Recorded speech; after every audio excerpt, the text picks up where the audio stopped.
Jesús Rubio Jiménez, catedrático de Literatura Española de la Universidad de Zaragoza, ya emérito, Premio Alvar de Filología de la Fundación Lara, beca de Filología Emilio Alarcos, Fundación Príncipe de Asturias, Premio de Investigación Valle Inclán de la Diputación de Pontevedra, patrono de la Fundación Lázaro Galdiano.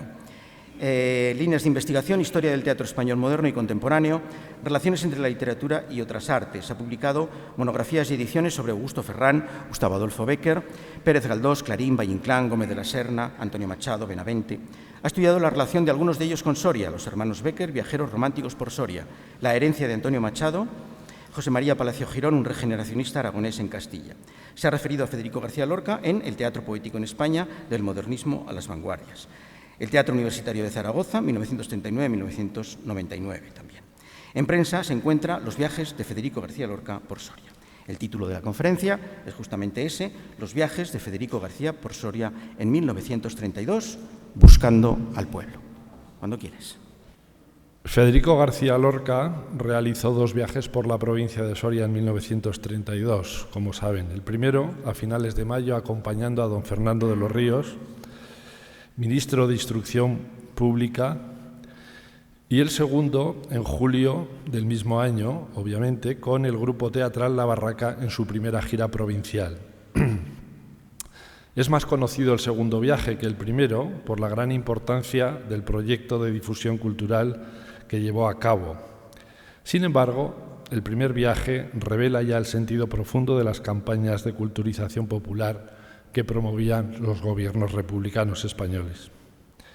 Voy a intentar presentarles una narración general de estos viajes, que explico en realidad con amplitud, como se ha anunciado en mi libro Los viajes de Federico García Lorca por Soria, y que ya está en prensa, y además teniendo en cuenta que a continuación tendremos 2 ponencias que analizan aspectos concretos, es decir, las 2 funciones teatrales, su contenido, que se hicieron.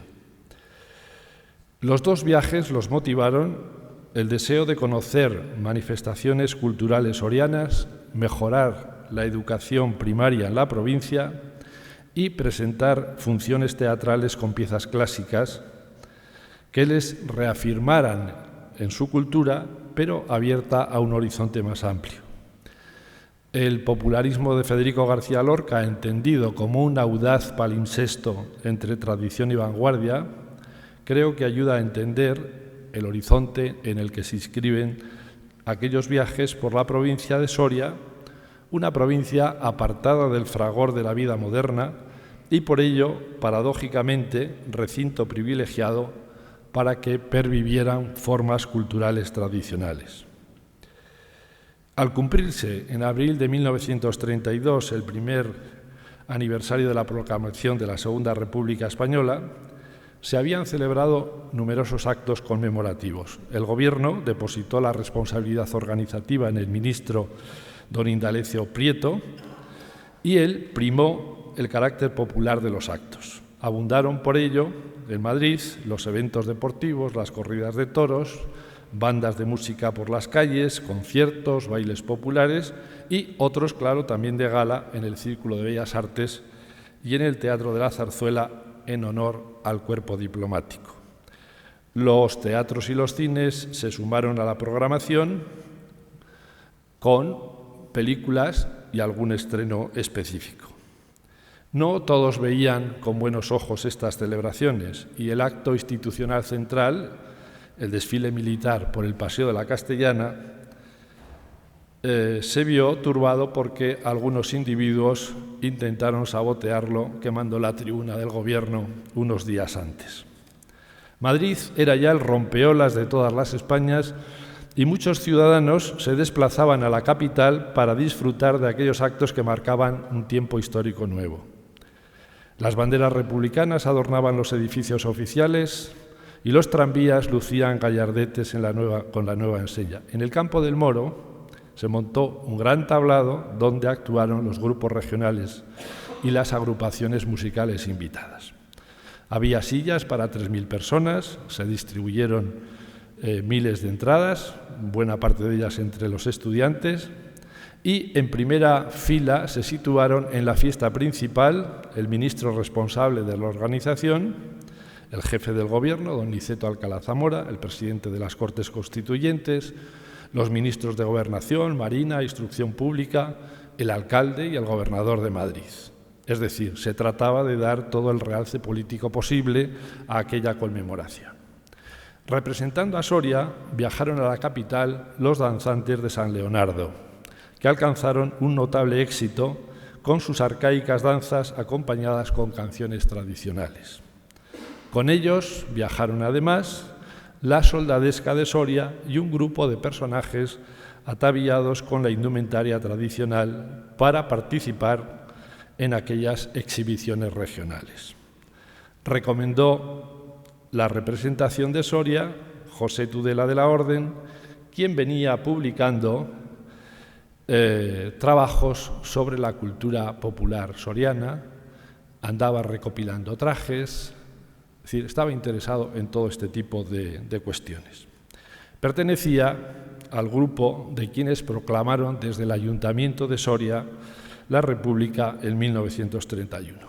Tras tomar posesión de sus cargos de concejales en las elecciones municipales del 12 de abril, iniciaron en la ciudad los primeros pasos del nuevo régimen. Acabada la Guerra Civil de 1936-1939, todos ellos padecieron expedientes de responsabilidades políticas, cárcel y multas, salvo Juan Antonio Gaya Tobar, que había sido asesinado en agosto de 1936. Eran quienes venían alentando toda una serie de reformas políticas, sobre todo desde un periódico que yo creo que es donde mejor encontramos la crónica de todo aquello. Me refiero a La Voz de Soria, publicada desde 1922. Les he puesto, simplemente a título de ilustración, una fotografía con la redacción completa, incluidos los que repartían por las calles de Soria el periódico. Desde la llegada de Manuel Azaña a la presidencia de la Nación, José Tudela colaboró continuamente con los planes educativos que se fueron impulsando. Pertenecía al cuerpo facultativo de archiveros, bibliotecarios y arqueólogos. Tras pasar por Segovia, donde trató a Antonio Machado y a Blas Zambrano, el padre de Doña María, retornó a Soria hasta 1932. Uno de sus empeños era recuperar el traje regional soriano, recogiendo para ello numerosas piezas. Cuando en 1925 tuvo lugar la gran exposición del traje regional español en el Palacio de Bibliotecas y Museos de Madrid, José Tudela ya había colaborado y la comentó centrándose en las peculiaridades de los trajes sorianos presentes en la exposición. Seguían las pautas en todo esto del célebre arqueólogo José Ramón Mélida, que había dirigido la recogida de todos estos materiales. Y colaboraron, entre otros, el abad de la Colegiata, Santa Cruz, Blas Taracena, y, naturalmente, detrás de ello andaba también José Tudela. En la sección sexta de la muestra de trajes reunieron los de Ávila, Segovia y Soria como núcleo y foco de lo que llamaron la región serrana. Les he puesto las páginas correspondientes para que vean los trajes que presentaron. Los trajes sorianos sorprendían, cito palabras de José Tudela, por el arcaísmo de algunos trajes, por el exuberante colorido de otros y por la espléndida riqueza de algunos. Estamos celebrando justamente este año el centenario de aquella exposición y se acaba de clausurar con otra muestra conmemorativa en el Museo del Traje en Madrid, exponiendo aquellos mismos trajes. La exposición se llama Raíces, 100 años de la exposición del traje regional de 1925. Les pongo una imagen tomada de la prensa al respecto. Los estudios sobre el traje tradicional de José Tudela iban, por lo tanto, alcanzando la visibilidad deseada. Y la celebración de la Segunda República fue otro hito en este camino de acercamiento a la cultura popular. Don Fernando de los Ríos, ministro a la sazón de Instrucción Pública, participó en aquella fiesta madrileña y hasta pronunció un breve discurso donde mostraba el optimismo con que se estaba impulsando la nueva política educativa y cultural. Con concisión y claridad, insistió en la importancia capital de la cultura para la transformación social de España y cómo se iban habilitando herramientas para que se desarrollara y llegara a un número creciente de ciudadanos. Cerca de don Fernando andaba Federico García Lorca colaborando con él e incluso, como ayer se nos recordó, estuvo a punto de tener algún nombramiento oficial un poco en este sentido. Los miembros de la expedición soriana participaron en la fiesta de las regiones en el Campo del Moro con una escenificación de las calderas que portaban miembros del grupo ataviados con los trajes provinciales y los danzantes de San Leonardo que mostraron sus primitivas danzas. El término primitivas es fundamental para entender todo esto de lo que estamos hablando. Recuerden Menéndez Pidal, Primitiva Lírica Castellana, por ejemplo, su célebre antología un poco al respecto. La fiesta tuvo lugar entre las 4 y las 7 de la tarde del día 12 de abril. Inició la fiesta al Centro Filarmónico Eduardo Lucena de Córdoba y detrás actuaron la soldadesca y los danzantes de Soria, siendo su baile muy celebrado. Tomo la cita del periódico El Sol. Después intervinieron otros grupos. Los sorianos repartieron entre los asistentes, ¿qué iba a ser? Cajas de mantequilla dulce y álbumes de la provincia de Soria. La voz de Soria inmediatamente se hizo eco del acto. La soldadesca de nuestra capital y los danzantes de San Leonardo han llamado mucho la atención, obteniendo un gran éxito actuando en Madrid delante del presidente de la República y los ministros en las fiestas que se están celebrando en la capital de España para conmemorar el primer aniversario del advenimiento de la República Española. Al día siguiente, los sorianos actuaron en otra gran fiesta regional presidida asimismo por el presidente de la República en la Plaza de Toros madrileña. Visitaron, además, la redacción del periódico Luz. No olviden el subtítulo del periódico, Diario de la República, que publicó una fotografía de los danzantes visitando la redacción.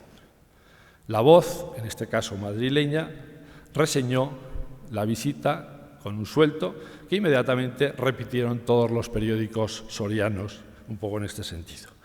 Y en esta nota se insistía en que el conjunto soriano interpreta unas antiquísimas danzas de palillo, supervivencia popular de viejas danzas guerreras de origen celtibérico. En la actualidad, como todos saben, estas danzas se representan en el interior de la iglesia parroquial de San Leonardo el 2 de febrero, Día de las Candelas, o Fiesta de las Luces y Víspera de San Blas, en que vuelven a repetirse. Pero su origen tiene que ver con otros ritos.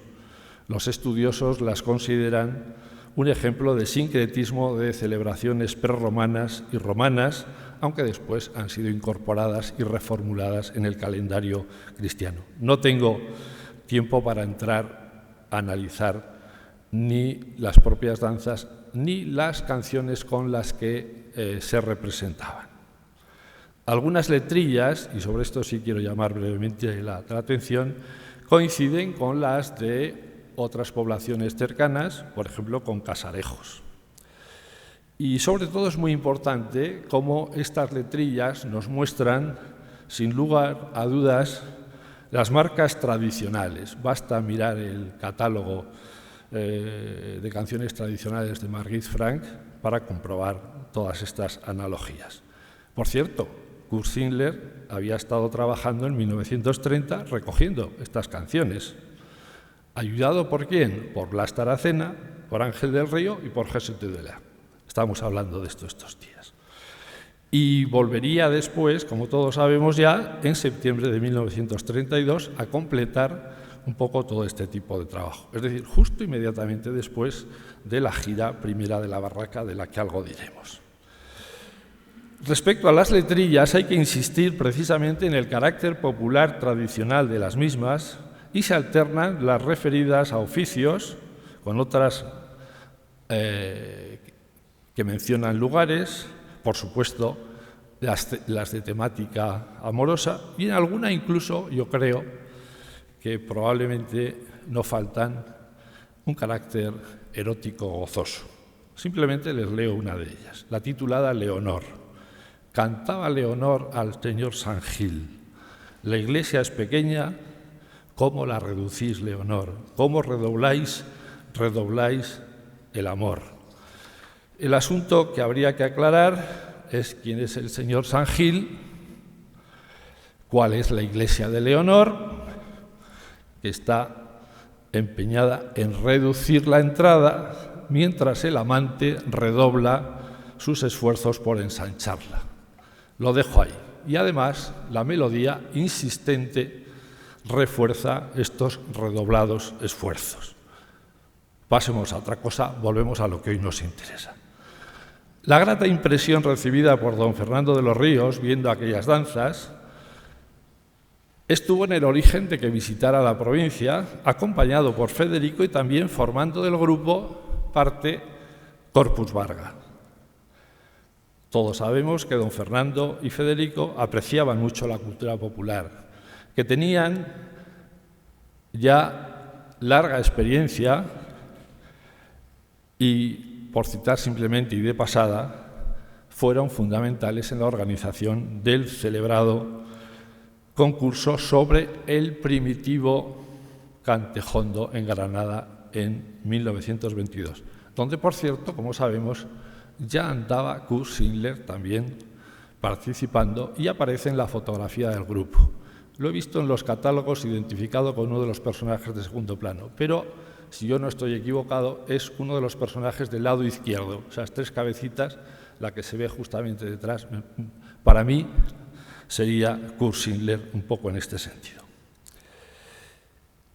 Bien, quedaron tan entusiasmados con la celebración madrileña que decidieron intentar ver aquellas danzas in situ. No es lo mismo verlas en un festival que ir al lugar originario. Y la ocasión se presentó enseguida.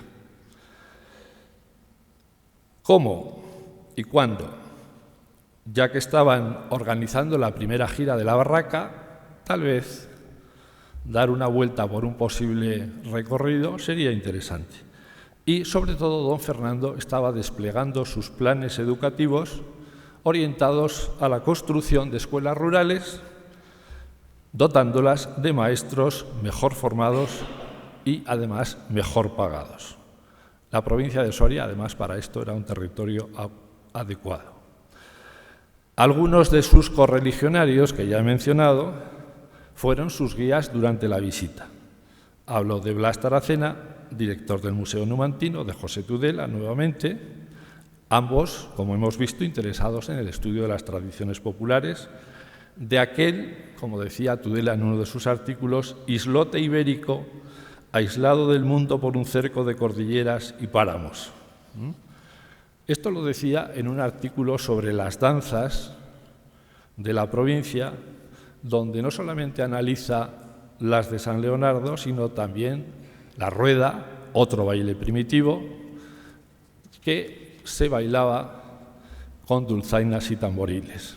También las agachadas y las agachadillas, que se bailaban en coro, alternando los mozos y las mozas en la rotación y agachándose los bailarines según las letras que las acompañaban y el aire musical. Tudela, en ese artículo, exponía la necesidad de recoger todos aquellos materiales y estudiarlos si se quería conocer aquella cultura. Y decía, sería curioso conocer su origen, los caminos que han seguido en sus migraciones, las variedades y evoluciones que han experimentado las danzas de danzantes, pero esto, como todo lo referente al arte popular, es por hoy todavía desconocido. Coincidía aquí con los planteamientos krausistas de Francisco Giner de los Ríos, por quien tanta admiración mostró, como sabemos, Fernando de los Ríos en toda su trayectoria. Giner, recuerden, que tradujo en 1874 el Compendio de Estética de Krause, donde Krause defiende lo popular como un elemento cultural básico de cualquier sociedad. ¿Por qué? Por su autenticidad y por cómo ayuda a la cohesión social. En esto andaban sus ideas cercanas a las de Rousseau, por ejemplo, sobre los espectáculos. Pero sigamos con la narración del viaje. La primera noticia la hallo en El Porvenir castellano el 5 de mayo de 1932. Daban por seguro que vendrían a San Leonardo por las danzas que les habían impresionado el ministro y que le acompañaría Federico García Lorca. Y en efecto, no mucho después, el 26 de mayo, leemos en el mismo periódico: sobre las 9:12 de la noche del 21 actual llegó al Burgo de Osma el ministro de Instrucción Pública, don Fernando de los Ríos, acompañado de su señora, Gloria Giner García, del diputado de las Constituyentes, don Justino Azcárate, ex subsecretario de Justicia y diputado en Cortes, les añado, de don Antonio Garrigues, exdirector general de Registros y consejero de Economía, de don Federico García Lorca y Corpus Barja. En el Burgo de Osma, ahora ya cierro la cita, en el Burgo de Osma los esperaban Francisco Piquesper, gobernador civil de la provincia, y la señorita Concha de Albornoz, hija del ministro de Justicia. Les esperaban también don José Tudela y su esposa, Cecilia Herrero, el alcalde, don Anastasio Izquierdo, y varios concejales del ayuntamiento. Tenemos que subrayar una vez más la presencia de José Tudela, que es quien se venía ocupando de la organización de todo lo relativo al viaje. Y se encontraba también, no podía faltar, Mariano Granados Aguirre, fiscal entonces de la Audiencia de Madrid. Saludaron al ministro y este siguió su viaje hacia San Leonardo, donde se les hizo un caluroso recibimiento a pesar de la hora, a pesar del retraso. El motivo del retraso tiene que ver con la discusión del Estatuto catalán en el Parlamento español, pero no toca hablar de esto.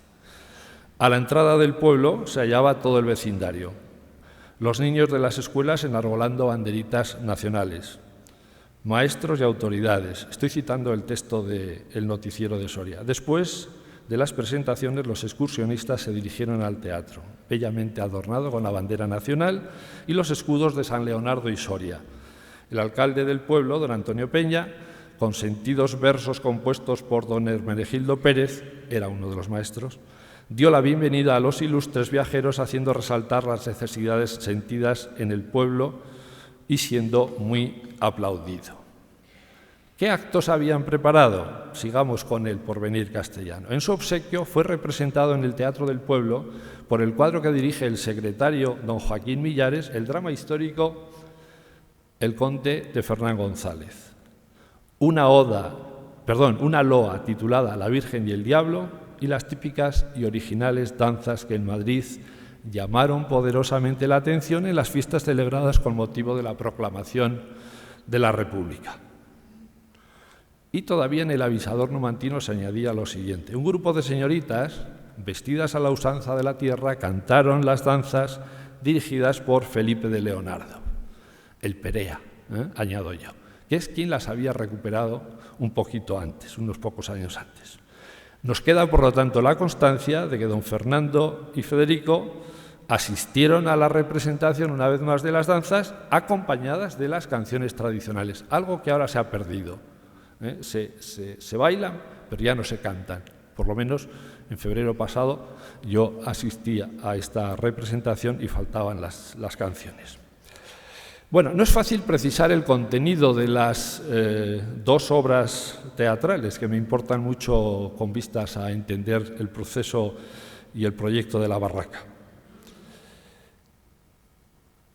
Una, como decimos, era sobre la temática de Fernán González. Pudo ser un acto de la obra de Lope de Vega, La Libertad de Castilla, por Fernán González, pieza de 1623, pero en realidad el tema de Fernán González ha tenido gran proyección y éxito en la historia del teatro español. No entro en detalles. Y otro tanto nos sucede con la loa La Virgen y el Diablo. Debió ser una loa algo similar a las que perviven en la Sierra de Francia salmantina, cuya temática consiste en un enfrentamiento entre el diablo, en su tradicional papel de enredador, y del arcángel San Miguel, enviado por la Virgen como mediadora a favor de los hombres, librándoles del enemigo y ridiculizando al demonio. Es decir, esquemáticamente, el bien frente al mal. Un ejemplo puede ser la loa de Nuestra Señora de la Asunción, que se representa todavía en la alberca y sobre la que mi buen amigo, el gran poeta José Luis Puerto, ha escrito magníficos ensayos. Conectan, en realidad, una vez más, con la tradición del teatro primitivo castellano.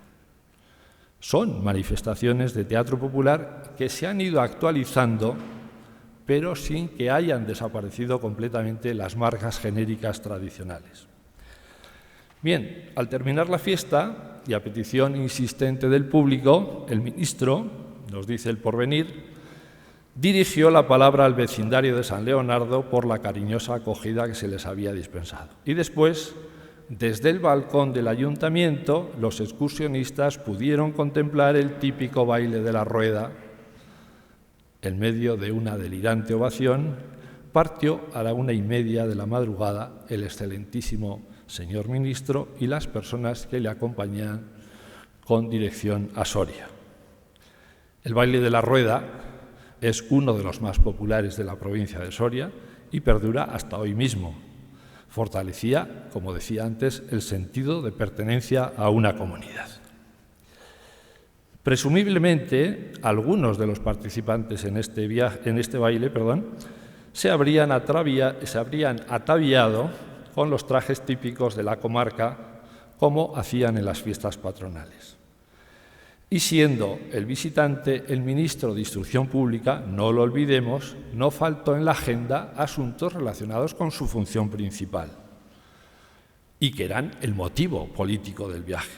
Atendió el ministro comisiones de los ayuntamientos de los pueblos vecinos a San Leonardo, es decir, Ontoria, Vadillo, Casarejos, Muriel Viejo, Navaleno, Ucero, Santa María de las Ollas, Talbeila, Abejar, Fuente Armejil, Fuencaliente, Aldea, Navas del Pilar y, por supuesto, a los maestros de sus colegios, de sus escuelas. Entre las tareas que con mayor firmeza habían asumido los gobiernos republicanos se encontraba la extensión y la mejora de la educación primaria, prestando especial atención al mundo rural. La audiencia de estas comisiones tenía que ver con estos asuntos. Desde su llegada al ministerio, don Fernando de los Ríos impulsó un gran proyecto de construcción de escuelas y de dotación de material y de personal apropiados. Bien, como decía, se trasladaron a Soria y al día siguiente la agenda es la siguiente. Iniciaron la mañana con una visita al Museo Provincial y después a San Juan de Duero.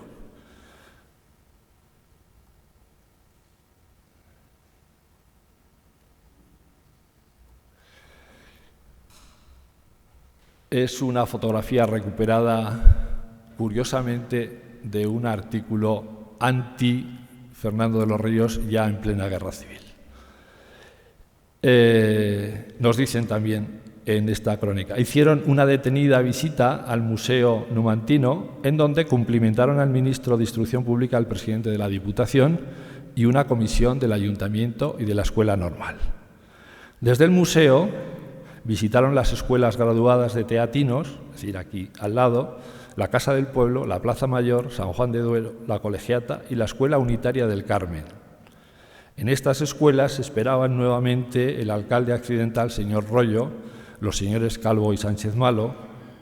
La comisión les puso al ministro el problema escolar de la capital y este manifestó que conocía las necesidades que se les ponían y ofrecía solución en este asunto con el proyecto que en breve plazo se proponía llevar a las Cortes para resolver el problema nacional de edificios escolares en 8 anualidades. Es decir, fue una mañana repleta de actos. El Museo Numantino fue el lugar protocolario de encuentro y la educación el tema principal. Fernando de los Ríos y sus acompañantes firmaron en el libro de visitantes ilustres. Es decir, en las páginas de este libro pueden encontrar tanto la firma de don Fernando como la firma de de Concha de Albornoz, la esposa, y en la parte derecha, en la parte superior, letrita pequeña Corpus Varga, a continuación la firma también de Federico García Lorca, un poco en esta situación. A las 2 de la tarde, la comitiva salió para Numancia. Visitaron el Cerro de Numancia y allí además almorzaron. La Voz de Soria resaltó que el ministro se interesó por la conservación de las ruinas y la prosecución de las excavaciones hasta el total descubrimiento de la heroica ciudad. Expuso su proyecto de fundar en Soria el Museo Celtibérico y de popularizar y divulgar en una edición oficial el folleto Numancia del señor Taracena, quien durante toda la visita mostró la historia, la arqueología y las peculiaridades de la ciudad de Numancia. Existe una fotografía que se ha reproducido en numerosas ocasiones. En la parte izquierda, en primer plano, podemos ver a don Fernando de los Ríos, acompañado por quienes le iban informando, y un poquito detrás vemos a Federico García Lorca junto a Juan Antonio Gaya Nuño, el más joven de aquella promoción soriana, un poco al respecto. Por la tarde marcharon a Torrearévalo, la aldea donde nació Julián Sanz del Río el 10 de marzo de 1814. ¿Para qué? Para tributarle un sencillo homenaje que resultó, cito, grandioso por su sencillez, según la Voz de Soria. Al quedar huérfano siendo niño, Sanz del Río salió de la aldea, fue acogido por un tío suyo que era sacerdote y quien le costeó los estudios, pero siempre quedó el referente de su casa natal, hasta su muerte en Madrid el 12 de octubre de 1869, tras una ejemplar carrera personal y universitaria que inició la gran reforma moderna educativa y política con seguidores como Francisco Giner de los Ríos y Fernando Castro.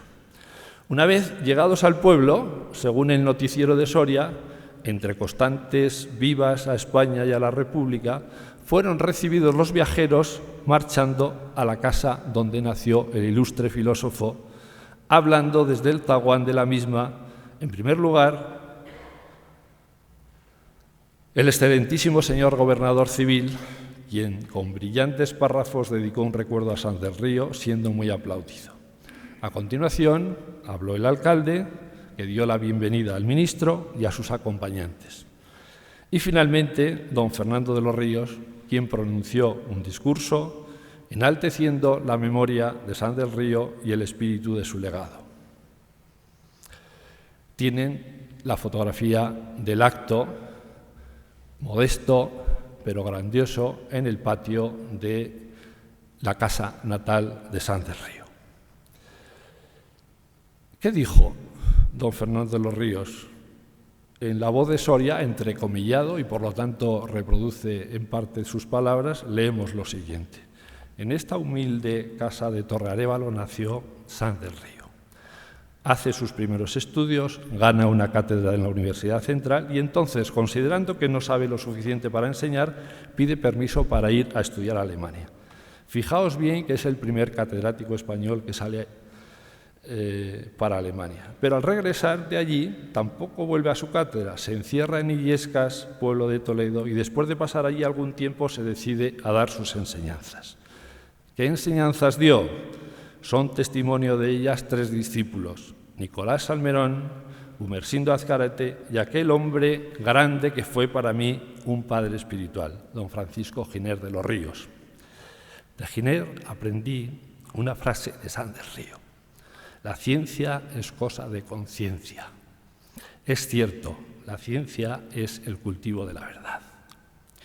Fue la Primera República obra de los discípulos de Sanz del Río. Los hombres que vemos e impulsamos esta Segunda República somos también discípulos de aquel don Julián. Fijaos de qué manera tan sencilla trasladó a aquellas modestas gentes el mensaje fundamental, la importancia de la educación. Bien, podríamos seguir. Yo creo que es una de sus mejores exposiciones de la finalidad de un sistema educativo moderno. Bien, a todo esto, Federico, ¿dónde está? No lo hemos visto en ningún momento, salvo en la fotografía de Numancia, que gracias a la familia Gaya se ha conservado. Él, que era tan dicharachero, estaba mudo, algo insólito en él. Yo prefiero imaginármelo viendo aquellas manifestaciones culturales tradicionales y escuchando a quienes tomaban la palabra con aquel sencillo castellano. Se iba empapando de aquella lluvia, que después saldría por donde fuera, seguramente. Bien, no voy a tener tiempo de exponerles el segundo viaje, pero lo van a hacer mucho mejor que yo las dos ponencias siguientes. Pero simplemente quiero recordar algunas ideas básicas. Tengo la costumbre de tratar de respetar el tiempo disponible. Primero, que forma parte el viaje de la barraca de este gran plan educativo popular. Si se mira el decreto fundacional de las misiones pedagógicas, se entiende fácilmente. Allí se explicita de forma muy detallada cuál va a ser la finalidad de todo esto. Además, estaba en el ambiente un poco la situación. Y no es difícil encontrar artículos donde se insiste en la importancia del teatro como elemento formativo para los universitarios y también para trasladarlo a la sociedad y para que estos universitarios se familiarizaran con ese mundo. Había modelos extranjeros. Rivas Cherif publica un extenso artículo al respecto, La cultura teatral universitaria en los Estados Unidos, que no tengo tiempo para comentar, que acaba diciendo sería conveniente, después de repasar los teatros, por cierto, los que Federico había conocido ya en Estados Unidos, sería importante, dice, que también nosotros los incorporáramos. Pero también Pedro Salinas, invitado por la Asociación de Estudiantes de Filosofía y Letras, en diciembre del 30 dio una conferencia, Palabras sobre teatro, que parece que no se ha conservado, pero sí los resúmenes de la prensa, donde insistía en la necesidad y en el interés de crear este tipo de actividades en las universidades españolas. Y, por cierto, claro, después aparece como uno de los asesores directos de todas las actividades de la barraca, junto con don Américo Castro. Bien, durante aquella primavera, insisto, no tengo ni un mínimo tiempo para entrar en detalles, empiezan los ensayos de la barraca. No bien admitidos por todo el mundo, con sus altibajos, la formación del grupo, etc. Y enseguida empiezan las críticas feroces desde quienes trataban de desacreditar todo lo referente a la cultura promovida por los gobiernos republicanos. La revista humorística de la ultraderecha, Gracia y Justicia, el 23 de enero, publica este Romance del Federico de José Luis Tapia. Todas las tardes ensayan teatro clásico en Madrid, todas, y aún no lo sabe la Guardia Civil. El poeta Federico García Lorca y Sanchís lleva a la universidad gritos del Guadalquivir. Calderón en andaluz, gana mucho, sí, y Lope en su boca fresca es Lope a la Federí.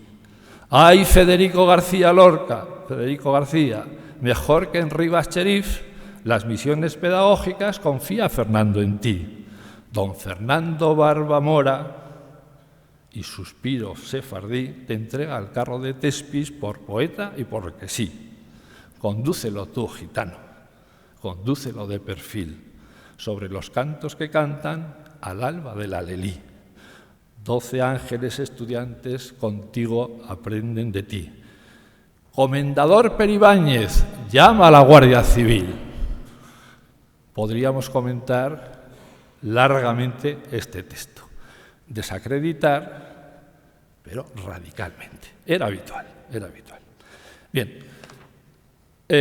como decía, Salinas, don Américo, les asesoraba. Buscaron la colaboración, de esto se va a hablar después, pero simplemente y de pasada, cómo se diseñó el logo, diríamos ahora, de la barraca, que lo hizo Benjamín Palencia, que trató de unir sus dos tendencias como dibujante, su tendencia más natural y con cierto alcance simbólico. Nuestro paisano Enrique Andrés Ruiz dedicó una estupenda exposición, La amistad creadora, a Benjamín Palencia y Federico García Lorca, donde todo esto se explica con bastante detalle. Y después, a partir de ese logo, pues el inevitable y para nosotros familiar cartel de la barraca con el que se anunciaba. Bien, la gira por la provincia de Soria de la barraca fue concebida y realizada como un ensayo general. Esto es importante tenerlo en cuenta. Es decir, ellos todavía no tenían experiencia, todavía estaban armando aquello.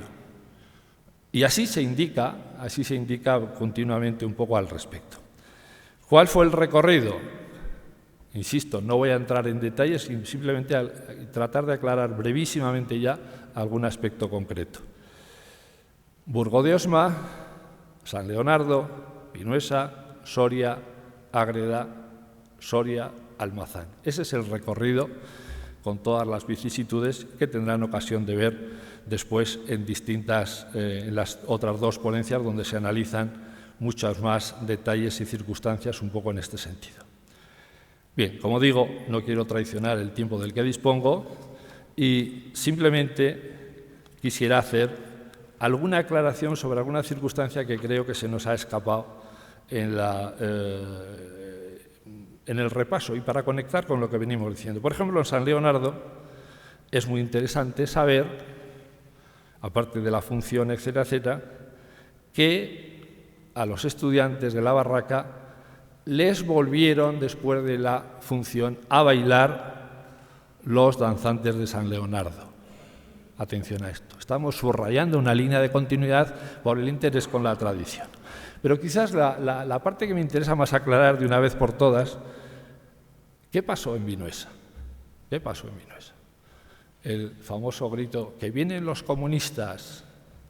Bueno, no se ha entendido. Eran las fechas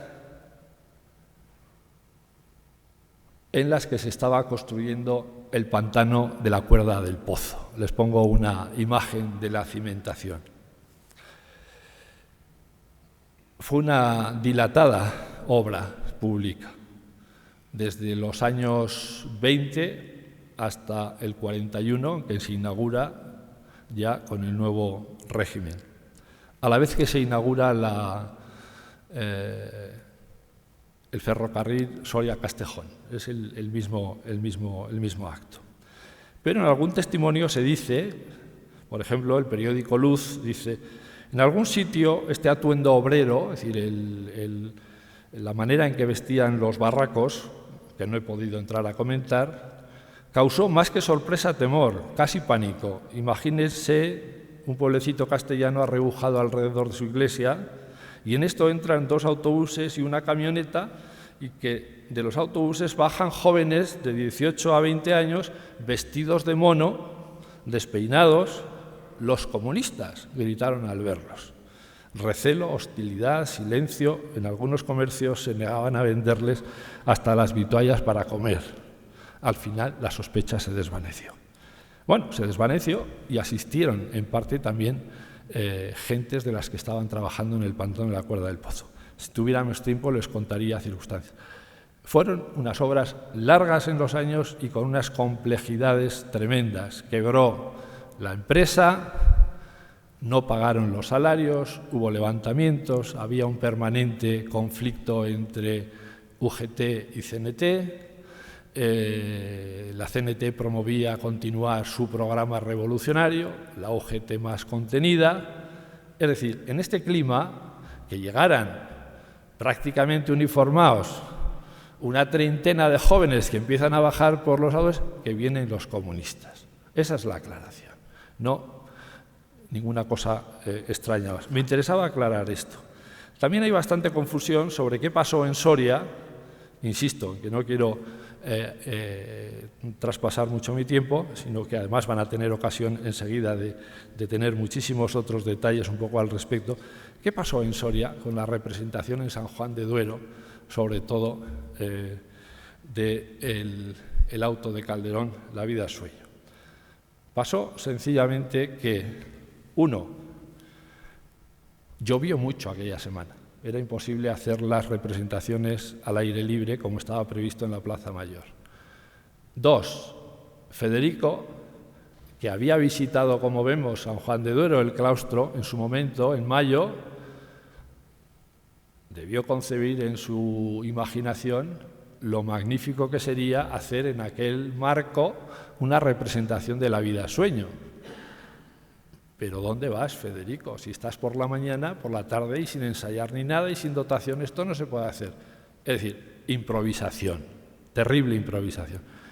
Y tres, y creo que más importante, vinieron gentes de Madrid a boicotear la función, apoyados también por gente un poco local. Con más tiempo podríamos entrar en circunstancias un poco al respecto, pero insisto, van a tener ocasión de escuchar a otros compañeros que les van a explicar todo esto. La conclusión a la que podríamos llegar, sencillamente, es la siguiente. El proyecto de la barraca no se desarrolló de una manera normal,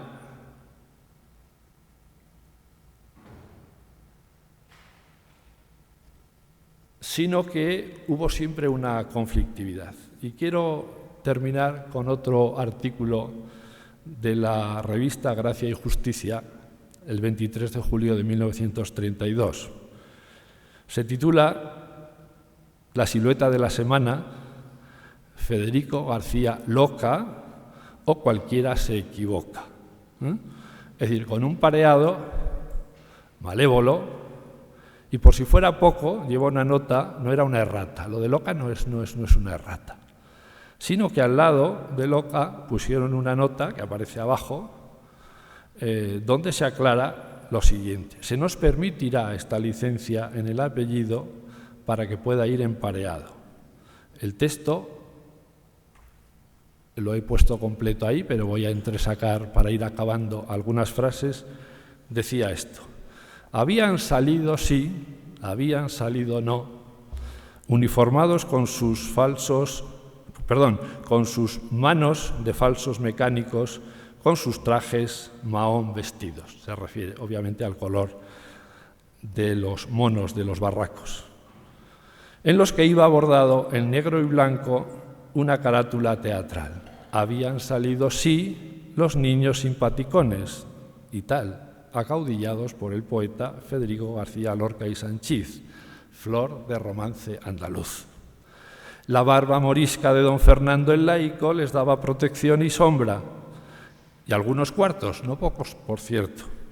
Estas debilidades de don Fernando son lógicas y nada censurables, por cierto. Porque si proteger a un poeta, poetazo o poetizo, es siempre cosa que honra, proteger a los estudiantes de la FUE, la que fue, es reciprocidad. Y no es de bien nacido el que no es agradecido.